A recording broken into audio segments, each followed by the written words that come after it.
All right. I hope you guys are having a wonderful day. I hope you guys are having a beautiful Sunday. It's a beautiful day out. And oh, fuck, never mind. It is not a beautiful day out.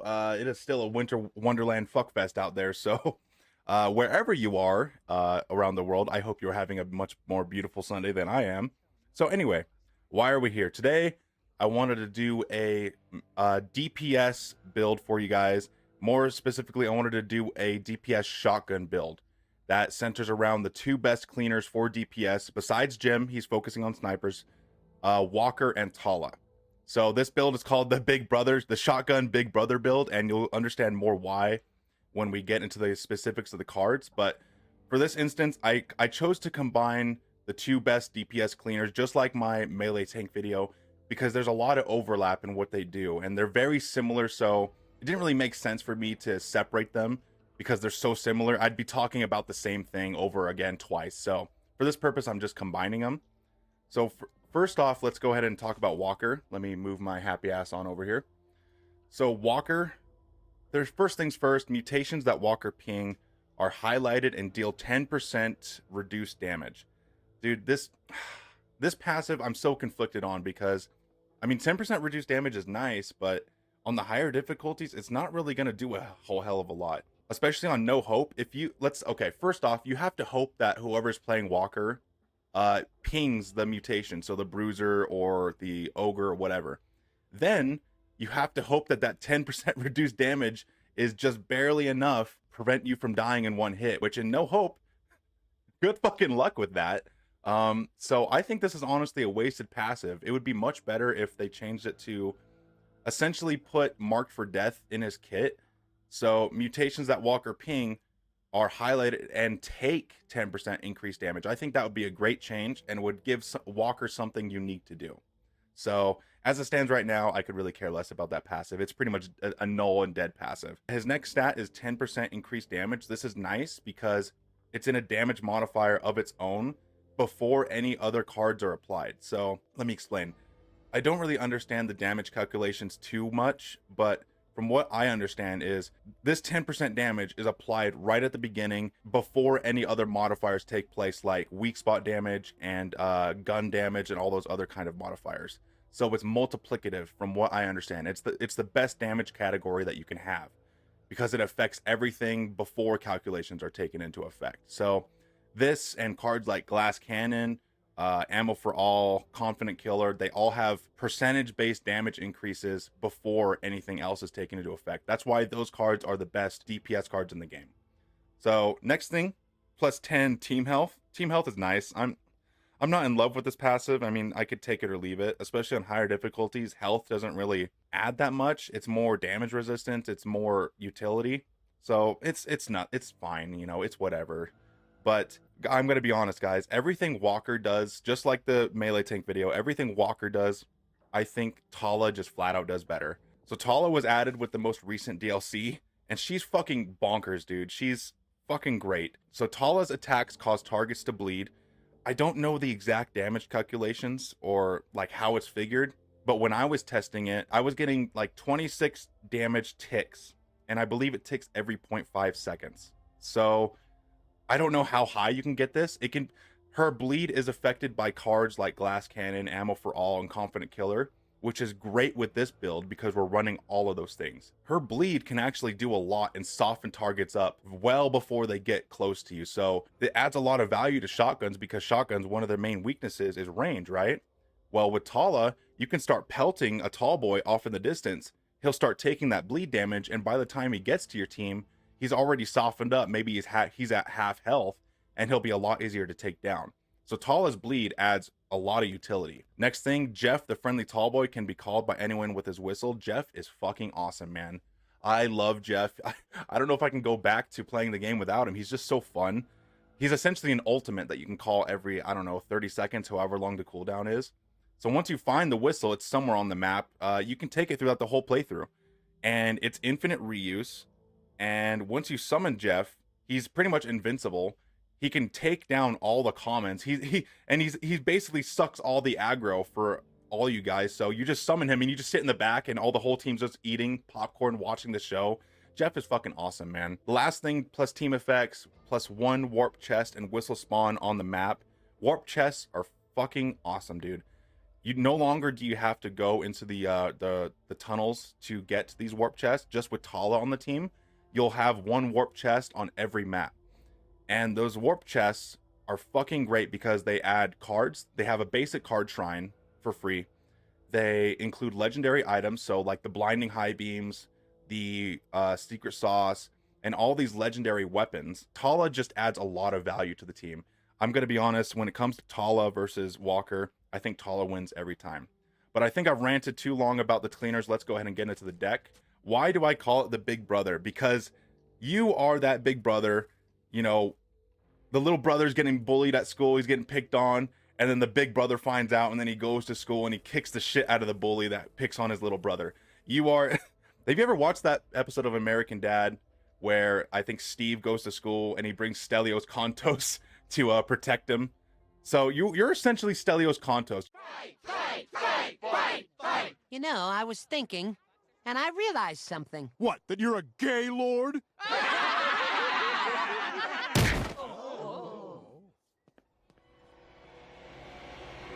Stelio Kontos!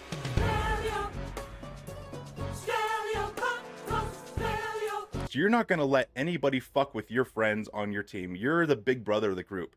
So you're damaging tall boys, you're stumbling them, and you're protecting shit from hurting your team. That's what the role is of the DPS class. Killing shit before they can get close to your team to fuck you up. So, first 2 cards, Copper Scav and Money Grubbers. I don't really need to go over this. I love Copper Economy in all my decks. If you feel like you really don't want Copper Economy, or if you feel like you don't need this, you can easily take these out and slot in like more weak spot damage. Ridden Slayer, Reload Speed, Reckless Strategy, whatever you want. Have at it. You'll get more damage, but I think Copper Economy is just as, if not more important than slotting in more damage on your deck. So card number 3, Shredder. Shredder is amazing. It's one of the best DPS cards in the game. Honestly, I'm you know, I'm going to call it. It is the best DPS card in the game. Why? Because it is a massive debuff to whatever you're shooting at to allow the whole team, not just you, the whole team to do increased damage. So let's read the card. Each bullet hit causes the target to take 1% increased damage for 3 seconds. Stacks up to 15%. So the beautiful thing about running shotguns is that each pellet in the shotgun blast technically counts as 1 bullet hit. So if you have a shotgun and it shoots 8 pellets, you're going to get 8 stacks of this right off the bat. And within 1 or 2 or 3 at most shotgun blasts, this tall boy or whatever you're shooting at, the boss, is going to be fully debuffed. And as long as you're consistently putting shots in that boss or that tall boy or whatever, they're going to take 15% increased damage, not only from you, but from the whole team. And this card as well is in that damage category I was talking about, where it affects everything. So Tala's Bleed is going to do more damage. Things like Expire T5 is going to do more damage. Everything you do to that thing that you're shooting at is going to do more damage. So Shredder is amazing. Next card, Large Cal Rounds, 7.5 bullet damage. That's nice. And 200% bullet penetration. Bullet penetration is really good on shotguns because let's say you're getting swarmed by Ridden. You're only going to kill the first Ridden that's in front of you. The Ridden behind that Ridden, oh, good God. The Ridden behind the one you killed aren't going to be affected. So with bullet pen, you shoot a shotgun round down a corridor, an alley, and you're going to kill everything in a big ass line. And especially on shotguns where you have this big spread that you can hip fire with, you're going to fucking have a big like blunderbuss cone of death with bullet penetration. It's going to make your life a lot easier. So silver bullets, 10% bullet damage, that's nice. But the 15% effective bullet range, I really like putting on range on my shotguns and stuff because that's the #1 weakness of shotguns, is the damage starts to drop off dramatically. So silver bullets helps counteract that a little bit.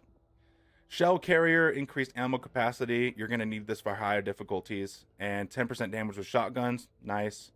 Rolling Thunder, essentially the same thing, but you get more movement speed while firing. Now, Glass Cannon. Oh, boy. I bet some of you are shaking in your boots right now. Look, I know.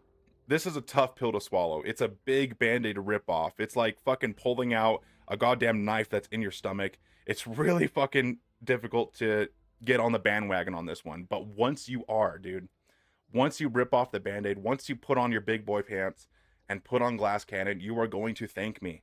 I was the same way. I was like seeing every build on YouTube, like, you're running glass cannon? Are you fucking insane? Well, that was before I was doing the higher difficulties, Nightmare and No Hope, where I realized the way to survive isn't by building more damage resistance, isn't by building more, well, unless you're the tank, isn't by building more health and movement speed. It's by killing shit before it hurts you, killing shit before it can even touch you. So without glass cannon, that becomes incredibly difficult. So glass cannon, then this is also in the damage category, so this will affect Tala's bleed, making Tala even more fucking bonkers. So 25% increased damage, fucking insane. Just rip off the band-aid, you're gonna thank me. I had a buddy that's running this exact same deck. He was very apprehensive. He's like, I don't know if I should do this, dude. I'm fucking scared. And I'm like, dude, you're gonna fucking love it. And he tried it, and he was like Dave Chappelle in that Saturday Night Live skit. He's like, yo, you got any more of them damage cards? He was fucking hooked like a druggie. Card number 9, Ammo for All. I shouldn't have to explain this. I love this card. Gives the whole team 10% ammo capacity, 3.5% team damage. Again, it's in that damage category where it affects everything, which is the best kind of damage. If everyone on the team is running this, it gets up to 14%, which is fucking great. And then 40% team ammo capacity if everyone's running it as well. You need to also keep in mind, guys, higher difficulties, you're going to run out of ammo very quickly. So ways that you can build both ammo and damage, chef's kiss. I love this card. Card number 10, Patient Hunter. This card, Glass Cannon, and Confident Killer are your best damage cards in the game. So running all of these, you're going to have a great time. So Patient Hunter, every 0.75 seconds, you aim down sights, increase your bullet damage by 10%. So what is it? Within 2.25 seconds of being aimed down sights, you're going to have that max 30% increased bullet damage. This is fucking amazing. So all you got to do is, if you know a tall boy is coming around the corner, just pre-line up the sights, hold it for a second, and then unload on that motherfucker, and you'll have 30% increased damage. It's fucking amazing. Card number 11, Confident Killer. When you or your team kills a mutation, gain 1% increased damage up to 15% until the end of the level. This is great. It kind of sucks on the front end because you got to build it up, but the game throws so many mutations at you at the beginning of the level, you know, hawkers, tall boys, whatever, wretches, that within the first like 3 minutes of the level, you're going to have like 7 stacks of this. And then by the middle of the level, you should have this maxed out. So by the time you usually fight the boss, you're going to have this maxed out to be able to burn them down. Scattergun kills, skills, 40% reload speed with shotguns. That's really nice. I'll go over reload speed in a second. Cold brew coffee, 15% reload speed. Nice. 25% aim speed. So I like this card, not so much for those last 2 benefits, the swap speed and the use speed, but for the aim speed and the reload speed. Why do I build reload speed on this deck so much? Because not only are shotguns really slow to reload, shell by shell, but there's a bit of a hidden mechanic that not many people know about. That is reload speed on things like shotguns and bolt action rifles, like the, I forget what the bolt action rifle in this game is called, but these are affected by reload speed. How fast that you can chamber a new round or bolt in a new round into your rifle. These are affected by reload speed. So it not only affects how fast you can chamber in a new shotgun shell, but it affects how fast you can cock the shotgun and fire a new round. So building reload speed has that dual advantage, and it increases your DPS by quite a substantial amount. Card number 14, Empowered Assault. I fucking love this card, man. This card is fucking bonkers, man. Empowered Assault, it was added with the newest DLC. After you kill a mutation, the next time you damage a mutation is guaranteed to cause them to stumble. And then 5% team stumble damage. That really doesn't matter. It's the primary effect that you're more concerned about. So, what is stumble? For those of you that don't know, stumble is like a hidden HP bar that whatever you're shooting at has. And as you're shooting it, it gets decreased and decreased. It's kind of like poise from Dark Souls, you know? Once that poise meter or that stumble HP bar goes to 0, they take stumble where they get stun locked in an animation. So like a tall boy, when their stumble HP reaches 0, they'll jerk back and they're stun locked for about half a second. So this is really important, and it's why this build is called the Big Brother build, is because you're stunning shit and preventing them from hurting your team. So a tall boy is rushing at you, right? Rushing your team. It's got that crazy look in its eyes, like it wants to fuck your whole team. And with empowered assault, all you got to do, as long as you have one charge of it already, you just got to tap that fucking trigger one time, and that tall boy would be stunned. And then you have about a half a second to unload on that motherfucker. And with all the damage in this build, you should be able to do that. At worst, you'll have a monstrous bruiser. You'll just communicate with your team, hey, bruiser coming, fucking stun lock him. Everyone team fires. Ooh, bump the mic a little bit. Everyone team fires him. So it makes dealing with mutations a lot fucking easier. Empowered assault, great fucking card. Fucking chef's kiss. Back in the day, we used to have to run, what was it? Combat training with attack 14 and a stumble attachment. No longer is that the case. Empowered assault just negated all of that to where we can just run whatever shotgun we want. So I love empowered assault. Basically fucking puts combat training in the fucking ground. They should just rework this card at this rate. Card number 15 down in front. You can change this card if you want to, guys. If you feel like your trigger control is on point and you're not doing a lot of friendly fire damage, feel free to change this card for something like, what was it? Where's that? Hyper focused or reckless strategy or whatever you want. Probably hyper focus is your best bet, because that negative movement speed while shooting is nullified by rolling thunder. So if you really don't like down in front, slot in hyper focused and you will do more damage. So it's up to you if you feel like you have better trigger control, you know, trigger discipline. But for most of the time, you have so much damage in this build that if you accidentally shoot your teammate, you're gonna fucking down them. So I like to run down in front. So anyway, that is the shotgun Big Brother build. Without further ado, let's get into some gameplay and show you just how much you can be Stelios Kontos, how much you can fuck those Ridden and stun lock them into place. So anyway, let's get to it. All right, so I just loaded up Clean Sweep on Nightmare, so let's go ahead and get this bread. I see a flare. I don't see no goddamn flare. Oh, there it is. Who's our first victim? He's bleeding. Oh yeah, there we go. Look at that. Ooh, everyone's grouped up right here. Boom, you're all fucking dead. Boom. Boom. Honestly, I think the 870 might be the best weapon for this build. It has the most rounds in the mag, so you can take full advantage of Patient Hunter. Oh yeah, this is the one where you gotta fight the breaker. That's perfect.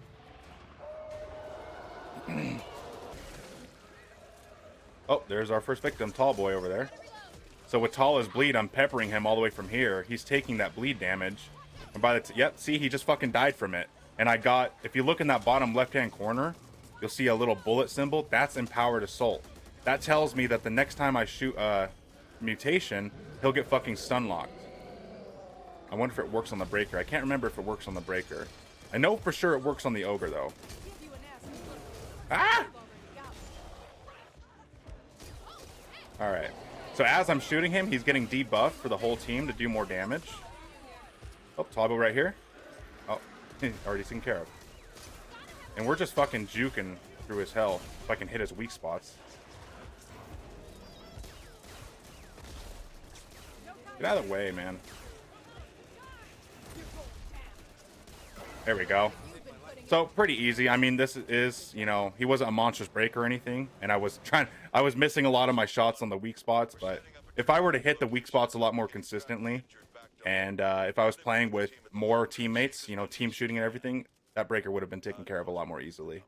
But this build really excels with the regular mutations, you know, the wretches, the tall boys, and everything, because they for sure do get stun locked with empowered assault. Got Pusslinger over there. Okay, he's fucking dead. He died from the bleed, so that was awesome. Got my empowered assault stack. Oh, hi, Carly. There you go. Oh, boy, where are you? I hear you. Oh, there you are. See? Empowered assault. He got fucking stun locked, and then by the time he recovers from his animation, there's not much that he can fucking do. And on higher difficulties, like No Hope, where those guys are monstrous and they can take probably double the damage, you communicate with your team, and you all team shoot, and because of Shredder, it'll fucking go down very quickly, as long as you team shoot. Oh, no! Bullet pen, you fucked me for once. Ooh, Cheerios. Still got our... Oh, fuck. There we go. See? That fucking bruiser was stun locked. Couldn't do anything. And as you can see, in our bottom left-hand corner, that number 14, that's our confident killer stacks. So we're almost maxed out, and it hasn't even been the whole level. So right now, we got 14% increased damage.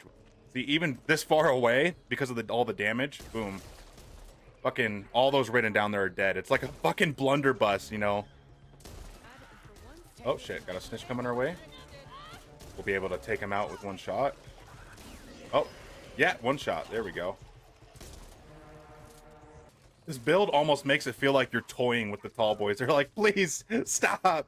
I'm getting stun locked. Stop. It's like you're bullying them. Okay, boom, boom, you're dead. Oh, Hawker. Shit, get out of the bird. No! Oh, that was so close. Would have set off the birds. Hi, Snitch. Boom.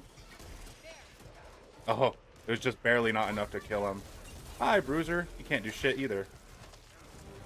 Hi, Pusslinger. You're dead. This build is really fun, man. Just being able to stun lock everything and kill it before it even gets to touch you. There's a bunch of Hawkers that come out of here. Boom, you're dead. Boom, you're dead.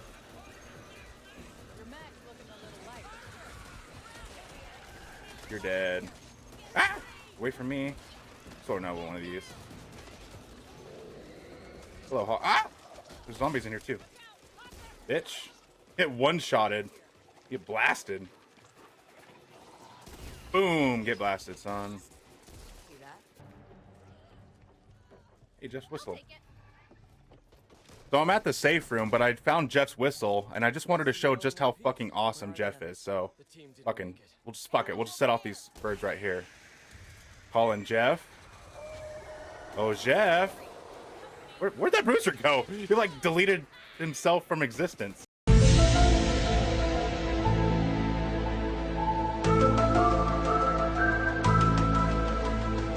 There's Jeff. What's up, dude? And he'll just fucking get all the aggro. He'll take care of all the ridden. You just sit back here, fucking watch. Have some coffee. Go, Jeff, go. What's up, Jeff? You beautiful bastard. All right, but that was essentially the build. I hope you guys enjoyed. No, Jeff! Fuck! I hope you guys enjoyed and hope you learned something. Use this build. Be the bodyguard. Be the Stelios Kontos of the group. Without further ado, enjoy your Sunday. Have a good one.